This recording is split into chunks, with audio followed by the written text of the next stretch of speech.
Of course, over the years, many of you have been very familiar with the healings that Jesus performed.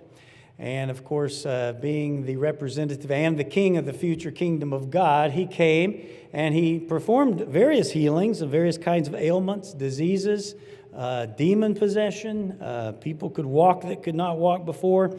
And all these are very inspiring. But today I'd like to ask you, have you ever given much thought about his strangest healings? Now, perhaps you wonder, what do I mean by strange? In one sense, all healings are somewhat strange because we don't see them commonly, but some of them were rather strange. For example, he healed a deaf and mute man by spitting and touching his tongue, putting his hands in his ears, his fingers in his ears. On another occasion, he healed a blind man by spitting in the dirt, making clay, and applying that clay to his eyes. And on another occasion, a blind man, he spit in his face, he spit in his eyes, and laid hands upon him to heal him. Why these strange healings? Why did it involve, in this case, all three of these involve saliva, spit? Seems very strange to us. What's the significance of spitting or having the saliva applied? Is there anything that we can learn from these accounts?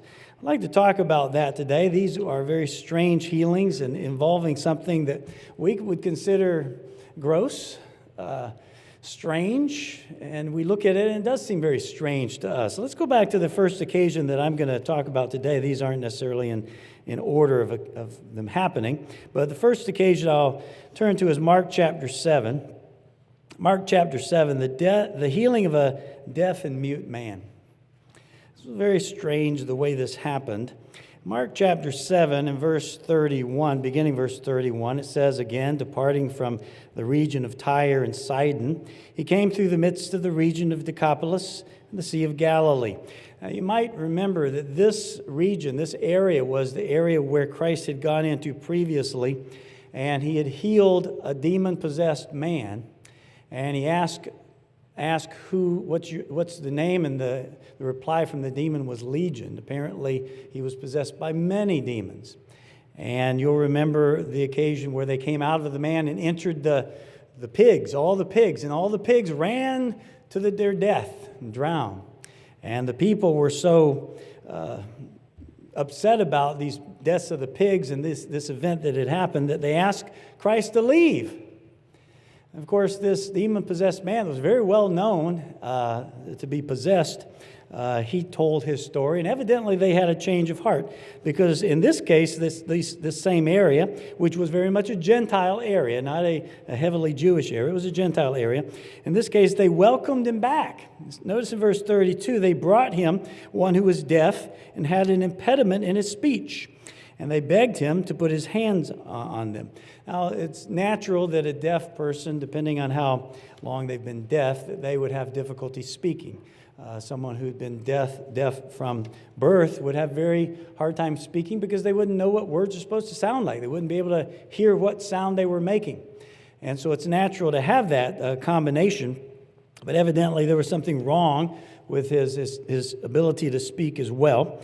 Notice in verse 33, it says he took him aside. So he took him away from the crowd, from the multitude.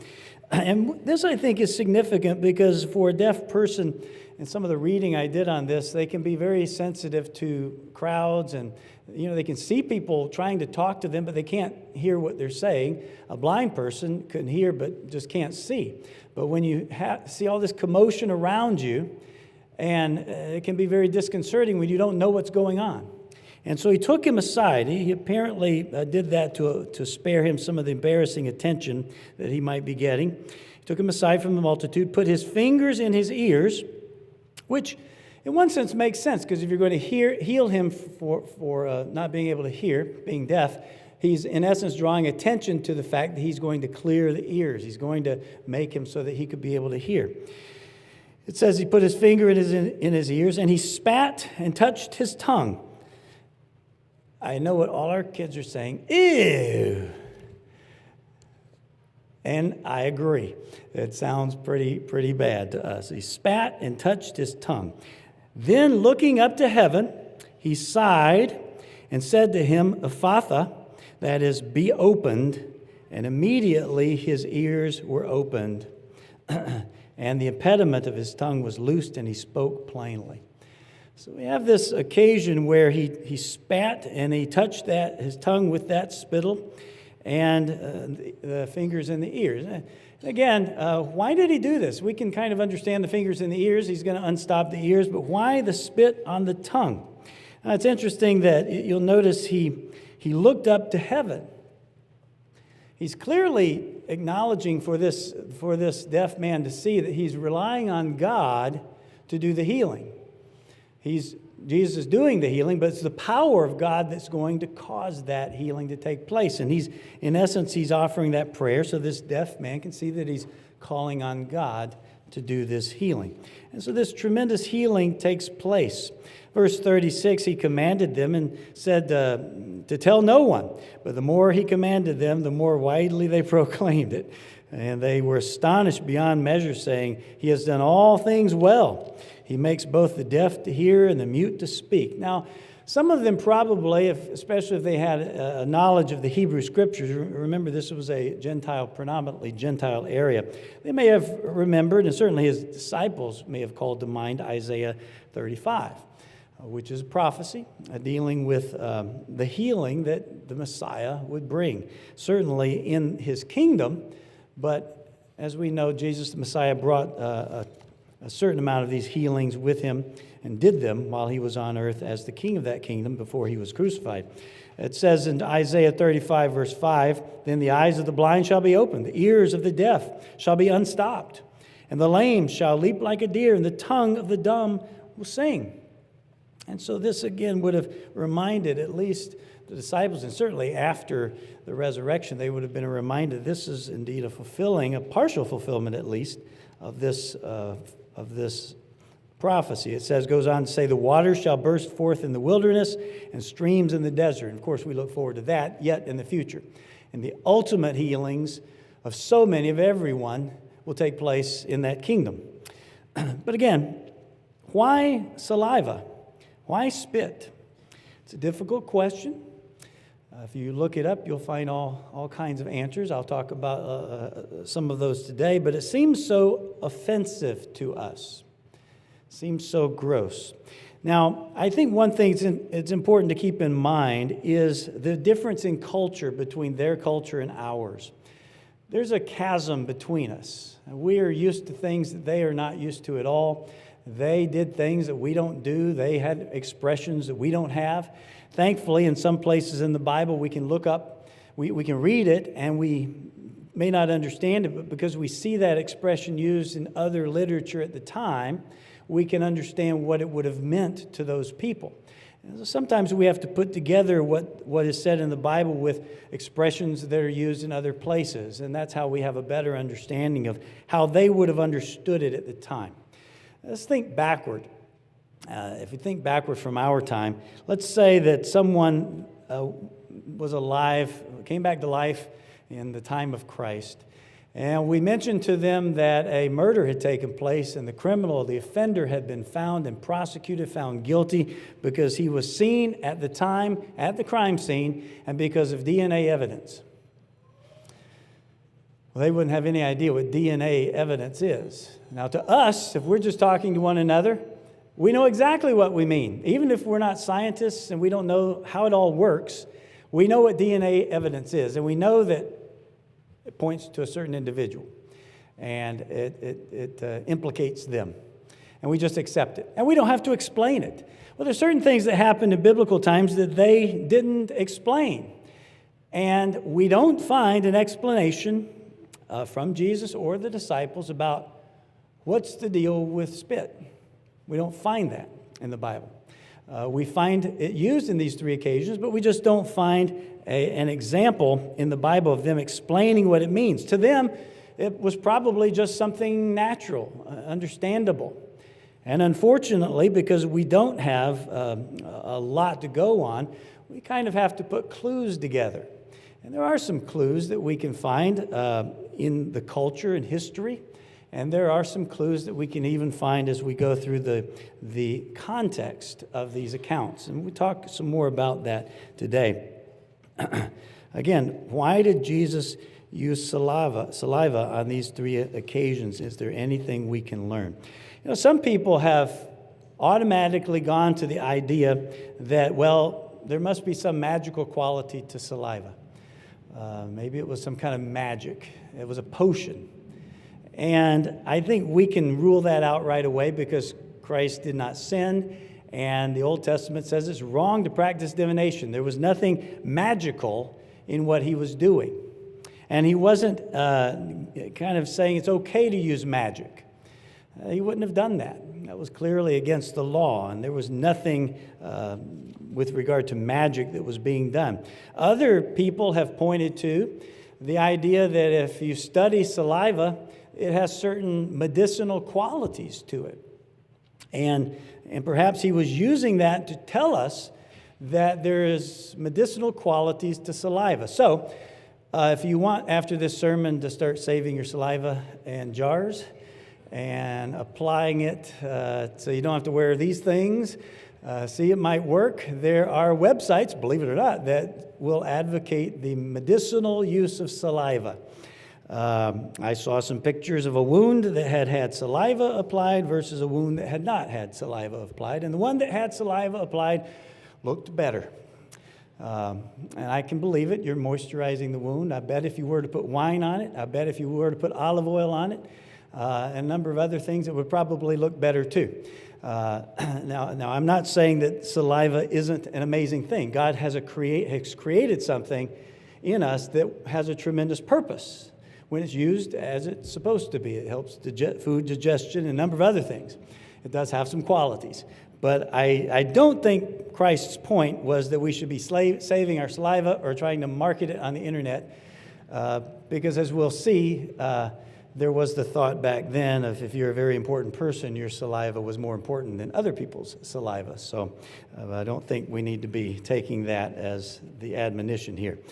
One possible and often used explanation for his use of saliva here is that Jesus used saliva to do this with the idea that in the contemporary culture at the time, there were several Jewish rabbis anciently and Roman writers anciently that considered saliva had certain healing qualities.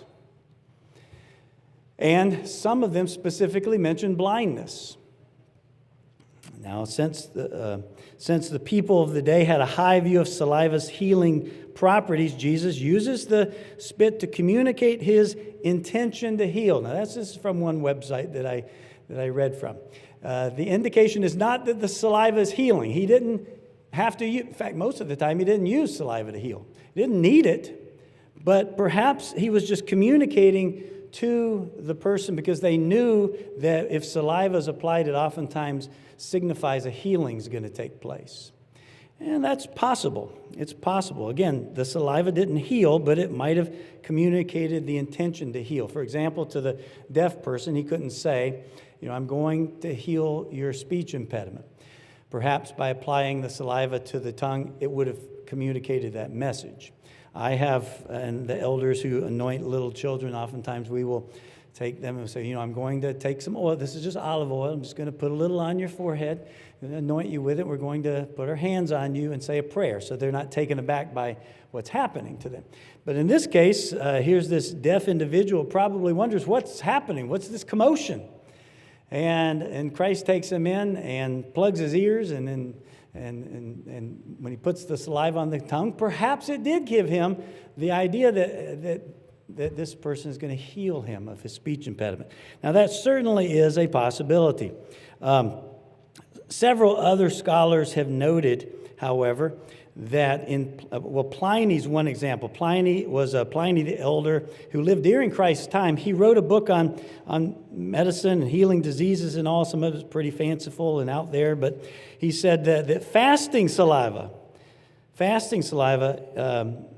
is very effective for healing eye problems. Now, fasting saliva means you haven't eaten anything that morning.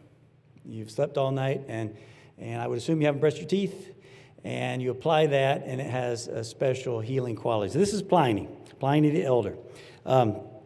But we have to take into consideration, if you really study Pliny's writings, as one scholar pointed out, he doesn't talk about it healing the eyes. He talks about it helping eye problems, applying it every day, every morning, this fasting saliva, and it would, over a long period of time, it could provide relief to eye problems. So some will say it was known to heal. Others acknowledge that, no, he didn't say it healed, it just helped if you applied it. It helped over time. And it's also important to note that there is nothing in contemporary Jewish writings. In other words, there's nothing at the time of Christ where the Jews saw spittle to have any kind of healing quality. So you'll see anciently, and we're going to quote a place in a little while where some of the rabbis taught the healing qualities of spit. But at the time of Christ, there's no evidence of it being considered that way. But again, there was the idea of the Gentiles, and the Romans had. Vespasian, for example, was asked if he would give some of his spit to heal a man who was blind, and he did, and the man was healed, according to Tacitus in his history. And so this idea was out there, but there's no evidence that it was prevalent in the Jewish community. But keep in mind, this was a Gentile community. This was a Gentile community. And so it very much could have been sent a message to this Gentile that a healing was about to take place. It was something that some were aware of, and perhaps he was. But again, there was nothing in that saliva that caused the healing. It was God who performed the healing. Now, we talk about the Gentiles and some of the Romans and others who saw that there may have been healing qualities to saliva. What do we know in terms of what the Jews may have thought? Because we're going to talk about Jewish healings in a few minutes, where Jews were healed and saliva was involved. What do we know about how they might have viewed saliva? Well, we can go to the Hebrew Scriptures.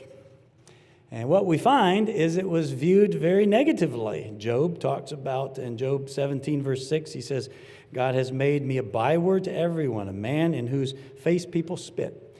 It was an offensive thing to spit in someone's place. It was considered a disgrace to be spat upon. He also says that they detest me and keep their distance, and they do not hesitate to spit in my face. That's Job 30, verse 10. So the Jews would have been aware of these writings in which spit was a negative thing. Isaiah talks about, I offered my back to those who beat me, my cheeks to those who pulled out my beard. I did not hide my face from mocking and spitting. And so they would have been very well aware of this idea of being negative, not necessarily associated with healing in that sense. In Deuteronomy 29, verse 5, if a man did not marry his dead brother's childless widow, if he refused to perform that responsibility to provide an ongoing lineage and children, she was to spit in his face. Now, obviously, it wasn't a good thing. He wasn't fulfilling his responsibility. She could insult him in that way by spitting in his face. And even first century Jewish historian Josephus tells us that among the Essenes, again, in the time of Christ and thereafter, they were careful not to spit when others were around. They didn't even spit when others were around. Now, I grew up in Georgia, and for a time, I don't know, it was a thing to spit. It was cool to spit. People would have their snuff and they would spit in jars at school.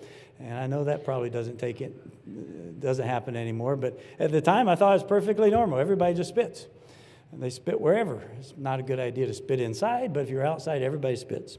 But here, among the Essenes, it was something you didn't do around other people. In fact, at Qumran, there was a 30-day punishment to anybody who spit in the presence of others. So this is a Jewish community, strict one, but yet you see the idea that the Jews, from the evidence we have at the time, it was considered a very negative thing to spit on someone. The Roman soldiers in Matthew chapter 29, the Roman soldiers, when they hailed Christ, they put the crown of thorns on him and hailed him mockingly as the king of the Jews, and they spat on him. So even the Roman soldiers saw that as something, it was the same way we would look at it. An insult. And it was a disgrace to be spat upon in that way. So certainly these scriptures indicate that the Jews would have had a negative view and not necessarily have seen spit as being something that heals. But again, this first healing that we just read about took place in a predominantly Gentile area, and there may have been that thought that went around. So let's go into it a little bit deeper. In John chapter 9 and beginning in verse 1. Now the context here, Jesus is among Jews. In fact, he has gone to Jerusalem. He's teaching in the temple. He's having quite the conversation with Pharisees and the leaders at the temple at that time. And after that conversation takes place, just picking up the story in verse 9, now as Jesus passed away, he had upset the Pharisees. They wanted to kill him by what he had said. And as he's passing away from them, he saw a man who was blind from birth. And the disciples asked him, saying, Rabbi, who sinned, this man or his parents, that he was born blind? Now, this was a question that has been asked for many, many generations. Was asked back then by Jews and continues to be asked today. If a person has this terrible ailment, somebody must have sinned. And they say, did his parents sin? Now, to us, it makes sense that the parents must have sinned to have a child, but why take it out on the child? It's interesting that some Jewish rabbis considered that a baby in the womb could sin. And they used the example of Esau and Jacob, who struggled in the womb. Obviously, they were fighting. They were, as much as a baby can fight in the womb, they're struggling in the womb. Some rabbis considered that evidence that you can sin in the womb. And so maybe this person that was blind from birth had sinned in the womb. So they had strange ideas in terms of what we might consider. But Jesus answered in verse 3, neither this man nor his parents sinned, but that the works of God should be revealed in him. So here's this blind man that he's about to heal. And notice what he starts to say in verse 4. I must work the works of him who sent me while it is day. Notice he goes to the idea of daytime, of light, versus nighttime and darkness. The blind person couldn't see. Blind from birth, he couldn't see the light of day. But those who are not blind can see. And he talks about this idea of light and dark, day and night. He says, I must work the works of him who sent me while it is day. The night is coming when no one can work. As long as I am in the world, I am the light of the world. And when he said these things, he spat on the ground, made clay with the saliva, and he anointed the eyes of the blind man with the clay. And he said to him, go wash in the pool of Siloam, which is translated sent. And the reason why is they dug the tunnel to get the water inside Jerusalem. So when Jerusalem had a siege, they could have water on the inside of the walls of Jerusalem. That water was sent from its original location through that tunnel to the pool of Siloam. And so it's translated sent.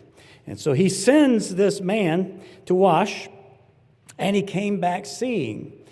Now you can imagine, this man evidently didn't ask to be healed. Later on, he's asked the question, what happened? Well, a man called Jesus healed me. There's no evidence he had faith that this would happen. And there are occasions where Christ healed individuals that, in one case, didn't even know who he was. He was asked, who healed you? He said, I don't know.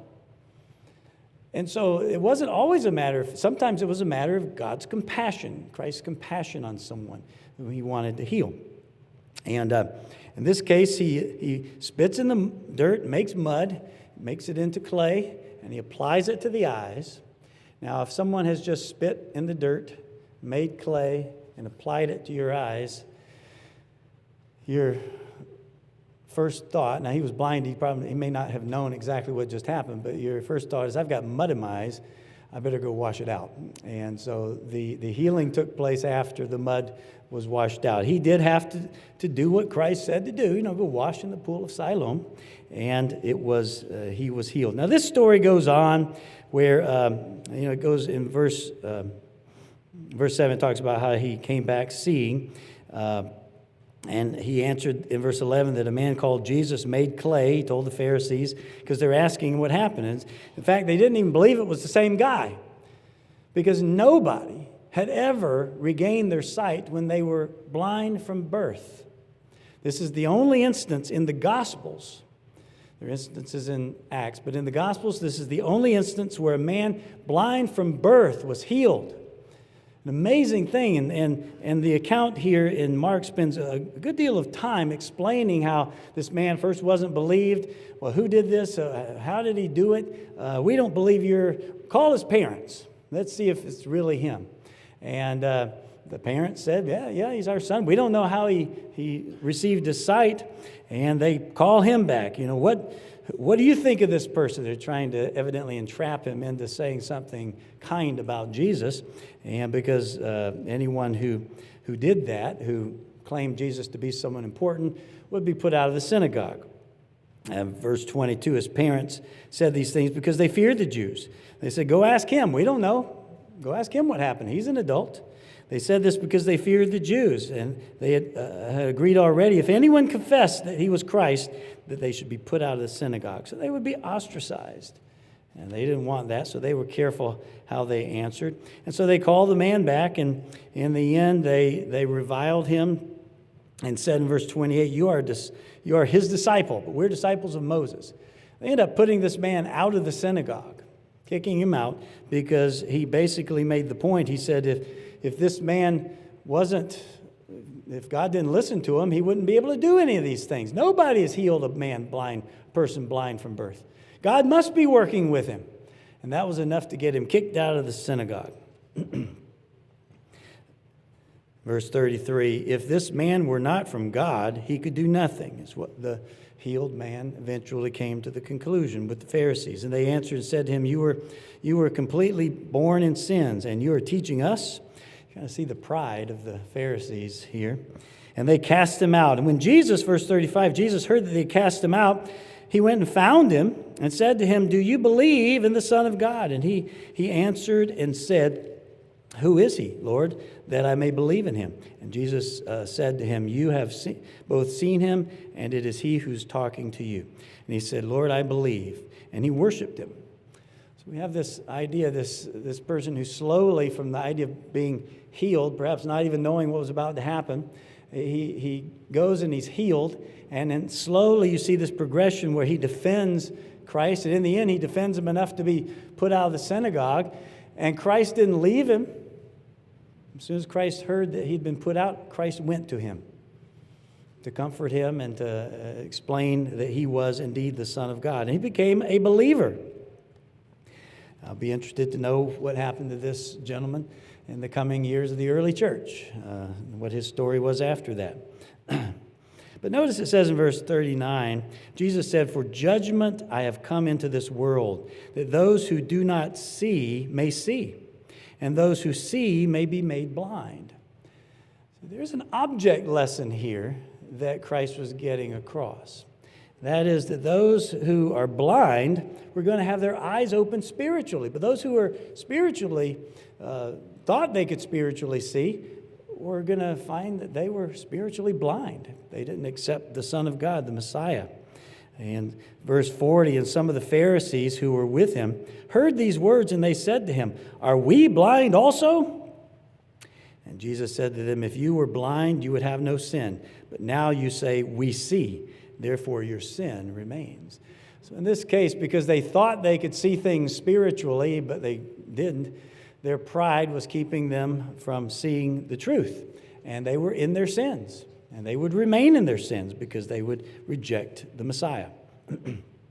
Now, again, getting back to the idea of spitting into the dirt. Why? The miracle and the story is amazing. It has important implications in terms of spiritually being blind or spiritually not being blind, or being blind spiritually and having your eyes opened. That was the ultimate thing there. Here, a man who was physically blind, his eyes were opened. Christ was going to open the minds of those who were spiritually blind to see the truth. But many were just too prideful to be willing to admit that they were wrong on things. So why did he spit? Now, there are a number of sources that will say that because this man did not have any sight from birth, excuse me, no sight from birth, that Christ was in essence recreating the act of create. He was going to create sight in his eyes. And since man was formed from the dust of the earth, he spat in the earth and he took that dirt, made clay, put it in his eyes, and he was going to create sight. In other words, he wasn't being healed of something he had lost. He was being given something he never had. And that's oftentimes what you will read about it. Since he was in essence creating sight for the first time, he did it in a way that resembled God's original creation. And there may be something to that. Again, we're putting clues together. We won't know the exact answer until we can ask Christ, right? But there may have been something to that. I guess I wouldn't discount it completely. But that's oftentimes what you will read about it. I think it's also interesting, as we heard in the sermonette, the idea that the Pharisees and the Jewish leaders were so upset about Christ performing healings on the Sabbath. It's possible that he did this because it emphasized that he was doing things on the Sabbath that their law forbade. As we already have heard, he healed a man. I believe Mr. Kester read in Luke chapter 13, the ruler of the synagogue answered with indignation because Jesus had healed on the Sabbath. And he said to the crowd, "There are 6 days on which you ought to work. Therefore, come and be healed on them, but not on the Sabbath day." So obviously Christ healed on the Sabbath day. But there may have been even more to that as well. According to the Jewish Mishnah, 7 verse 2, 7-2, there were 39 kinds of work that were forbidden by the Pharisees. 39 different types of work. There are categories of work. And then their laws went into more detail about what you could and couldn't do. You couldn't sow. You couldn't plow. One I've heard over the years, I didn't verify it, but I've heard over the years that the idea of spitting on the ground because it moved the soil could be considered by some to be plowing. And so just the act of spitting could have been something that upset some of the Jewish leaders because, you've got to define what plowing is, and so any moving of the soil. I do know in my research that any covering of crevices of dirt, you couldn't sweep your home on the Sabbath if it was dirt. You could if it was, well, you probably couldn't sweep, but you couldn't sweep your home on the Sabbath if it was dirt because you might cover it in crevices, and that would be similar to sowing or plowing. But it goes on to say anyone who reaps and gathers, and anyone who needs to spit in the ground, to take that up and to mix that all together was kneading. To make clay, he would have had to knead it. And so it's quite possible that he was breaking another one of their laws that they wouldn't have cared for. And the fact that he made clay was a building material. And many of them would have considered making clay to be wrong because you're participating in an act that could lead to building. So it may not have been just the Sabbath, healing on the Sabbath. It could have been the act of spitting, could have been the act of making clay, of kneading, and the act of making something that could be used as a building material. He might have hit on a bunch of sour points here with some of them, depending on what they believed. So that could have been part of what he was doing here, breaking a number of their, quote, extra strict Sabbath laws. I put that in my own quotes, and showing that he discounted their interpretation of the Sabbath. So I don't think we can rule that out here. Again, we're putting together clues and we're putting together layers of what this could be. He certainly seems that he broke a number of those laws that the Pharisees would have been upset about. There's more to it, too. When we consider the context of the book here, the context of John, let's go back to chapter 8.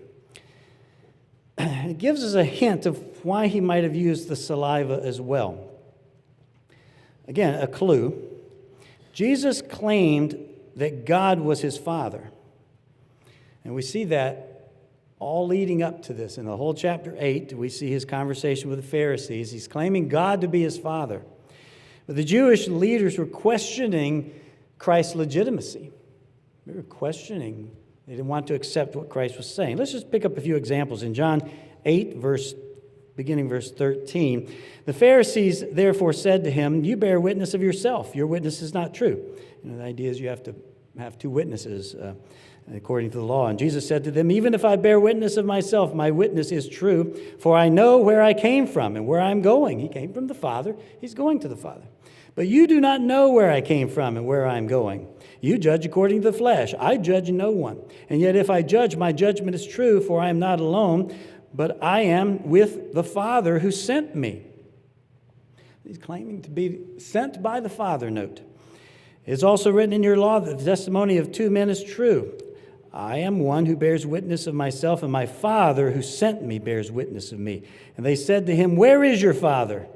Jesus answered, you know neither me nor my Father. If you had known me, you would have known my Father also. These words Jesus spoke in the treasury as he taught in the temple, and no one laid hands upon him, for his hour had not yet come. Now notice verse 25, and they said to him, who are you? And Jesus said, just as I have been saying to you from the beginning, I have many things to say to judge concerning you, but he who sent me is true. And I speak to the world those things which I heard from him. And they did not understand that he spoke to them of the Father. And Jesus said to them, when you lift up the Son of Man, then you will know that I am he, and that I do nothing of myself. But as my Father taught me, I speak these things. And he who sent me is with me. The Father has not left me alone, for I always do the things that please him. As he spoke these words, many believed in him. And notice, picking up verse 37, he said, I know that you are Abraham's descendants, but you seek to kill me because my word has no place in you. I speak what I have seen with my father, and you do what you have seen with your father. And they answered and said to him, Abraham is our father. And Jesus said to them, if you were Abraham's children, you would do the works of Abraham. But now you seek to kill me, a man who has told you the truth, which I heard from God. Abraham did not do this. You do the deeds of your father. Then they said to him, we were not born of fornication. We have only one Father, God. So there's a very thinly veiled accusation that Jesus was born illegitimate. His claim to a father is not only crazy, he was an illegitimate son himself. And Jesus said to him, if God were your father, you would love me, for I proceed forth and came from God, nor have I come of myself, but he sent me. Why do you not understand my speech? Because you are not able to listen to my word. You are of your father, the devil.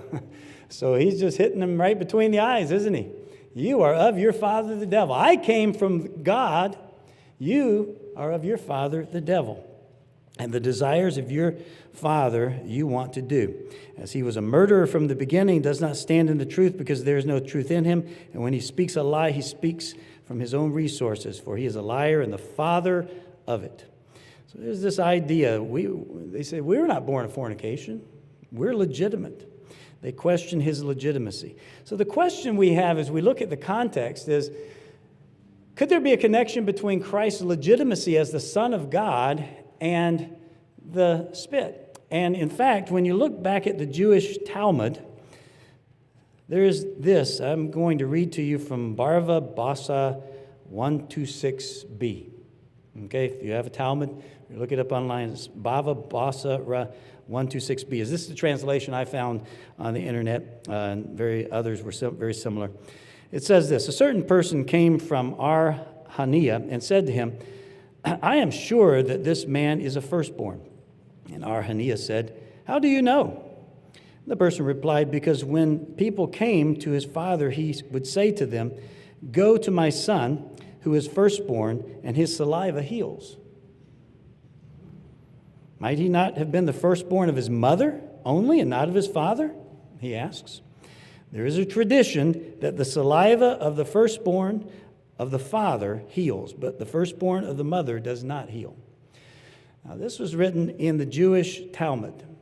Now, keep in mind the Jewish Talmud was written several hundred years after. It was written after Christ. But the point is it says there is a tradition. And so it is possible that this tradition existed even back in Christ's day.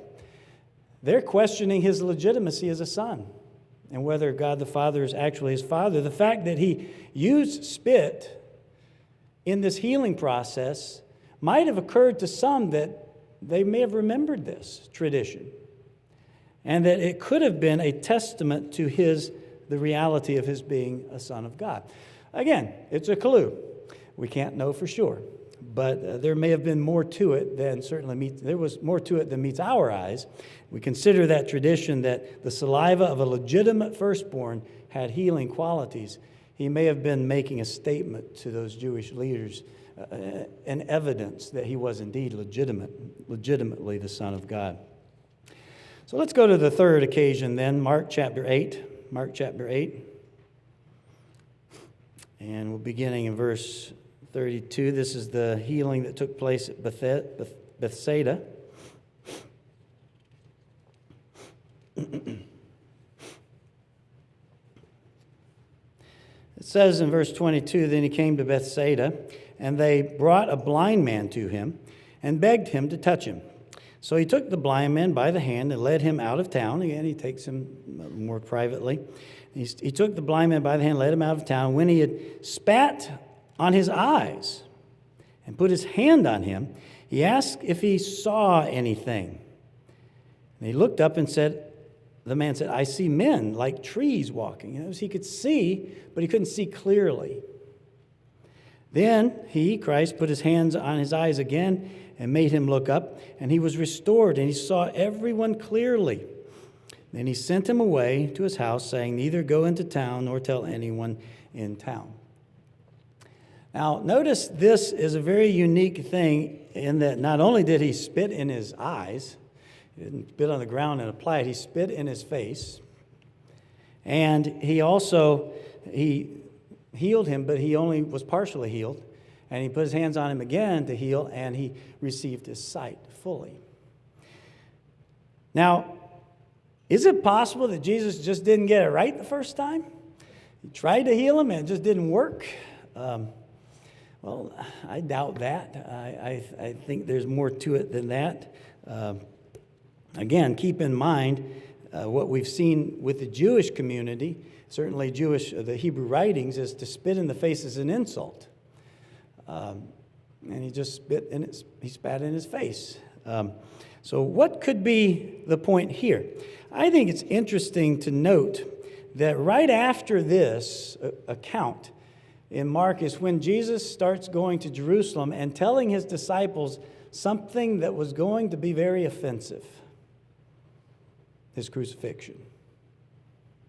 I think it's quite possible here that Jesus was using this healing as a teaching moment for the disciples, because he could have healed this man's blindness right away. But it was only partially healed. He could see, but he couldn't see fully, couldn't see clearly. And then the second time, he could see clearly. Evidently, there is a picture here of what was happening with the disciples' understanding. And if you think about it, even ours. The disciples had an understanding of Jesus. In fact, there were certain indications all the way back in John chapter 1, when in verse 40 of John 1, it says that one of the two heard John the Baptist speak and followed him, and it was Andrew, Simon Peter's brother, and he found his brother Simon and said to him, "We have found the Messiah." So he had an indication this was the Messiah early on. But they didn't really have a full picture, did they? In their eyes, the Messiah would lead Judah away from Roman rule. They knew who he was, but they didn't know the details of his mission, what was actually going to happen after that. Now, later on, after Christ's resurrection, the Holy Spirit, their eyes were fully opened. And they understood Old Testament prophecies. They understood why Christ had to be crucified, but not at the start. Now let's pick up the story. Let's go back to, if you pick up in Mark chapter 8, verse 27. Mark chapter 8, verse 27. Now Jesus and his disciples went out to the towns of Caesarea Philippi, and on the road he asked his disciples, saying to them, "Who do men say I am?" And they answered, "John the Baptist, but some say Elijah, and others one of the prophets."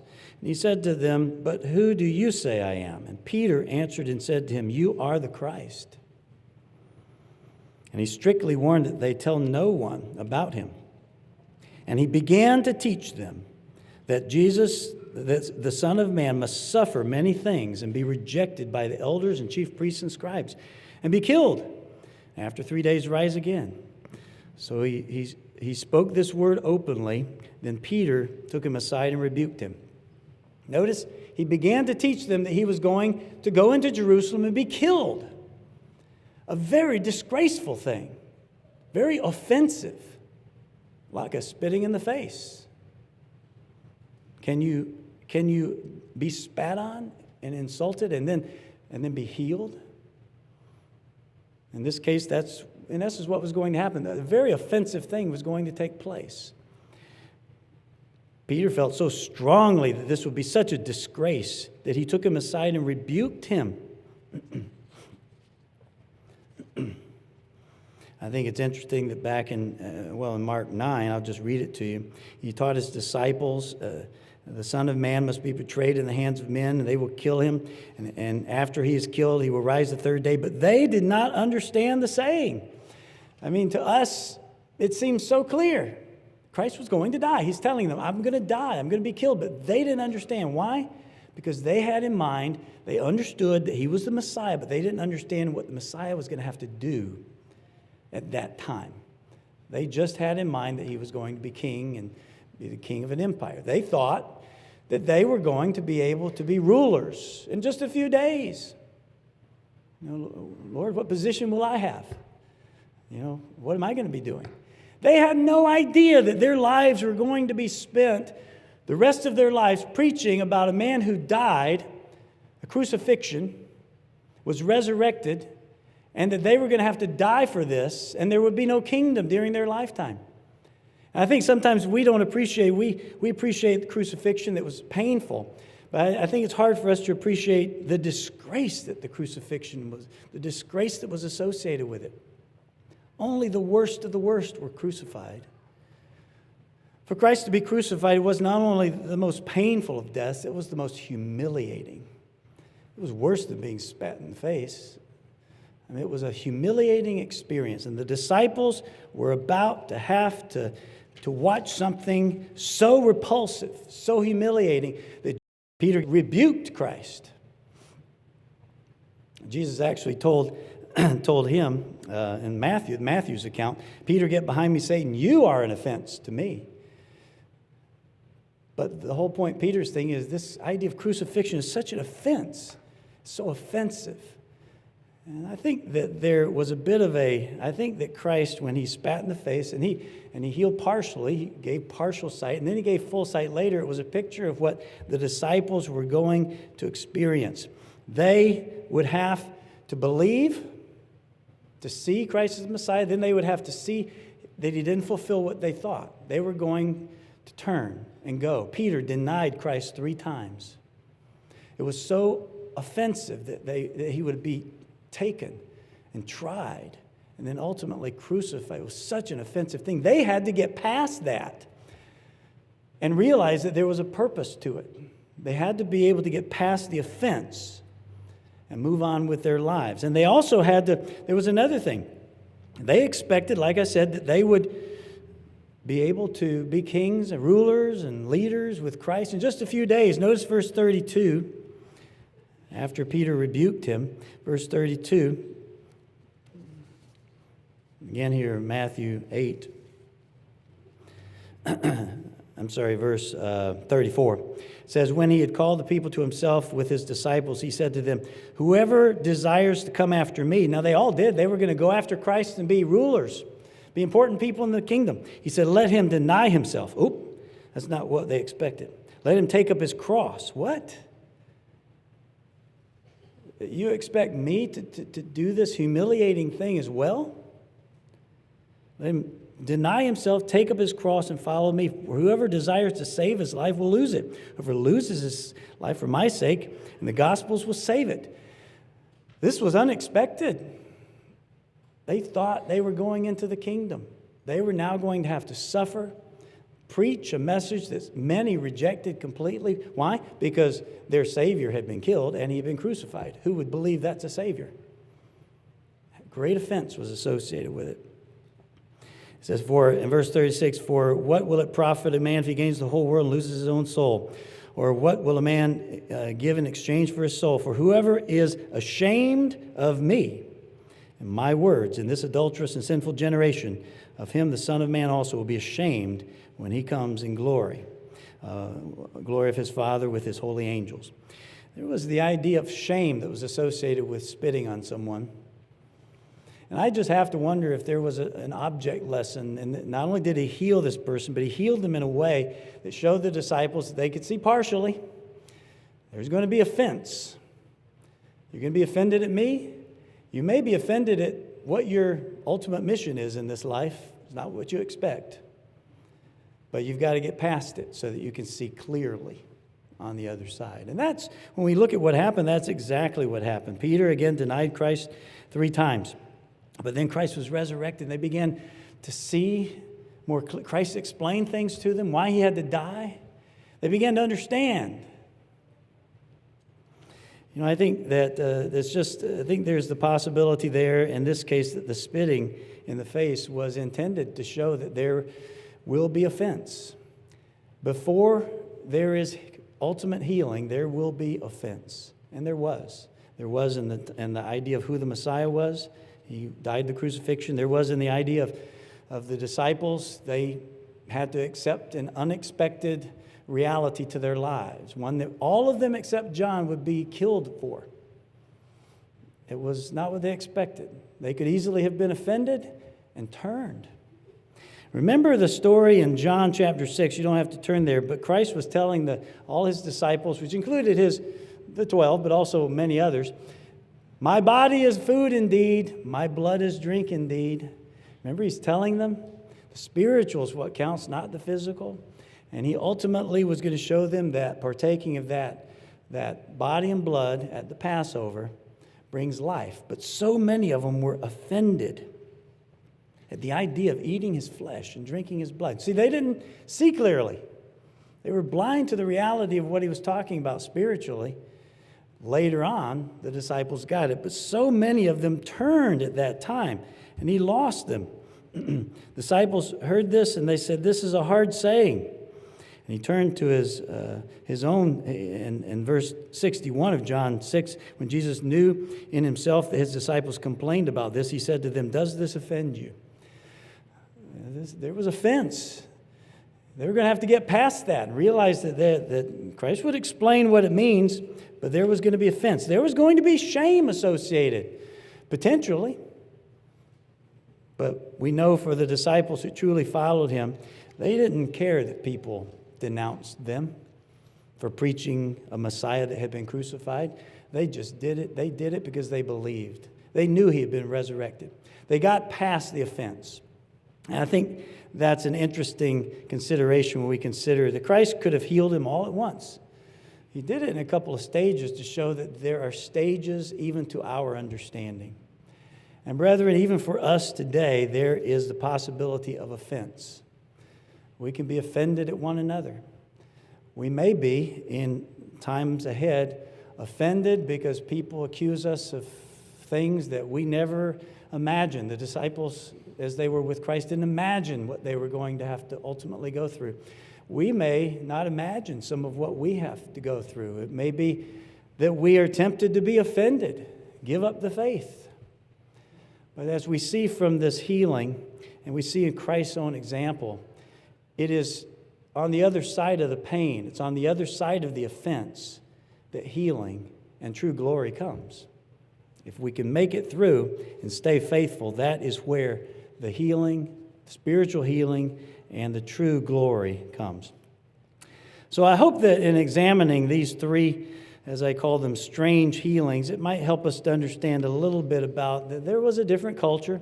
They might have seen things a little differently. Perhaps the saliva was associated with healing in some people's eyes. Perhaps it had also been a proof or an evidence that Christ was the legitimate Son of God and a witness to that. Perhaps it was even a lesson to disciples and to us that what is seen as bad or lesser or bad or evil by the world's standards, we shouldn't be offended. They will look down on us for keeping the Sabbath. They look down on us for keeping the holy days. They look down on us for not believing certain things they do. We don't need to be ashamed or offended or lose faith. We are called to sacrifice, to pick up our own cross, and whatever that means in our future, because sometimes we don't know. But what lies on the other side of that is true healing for all of us.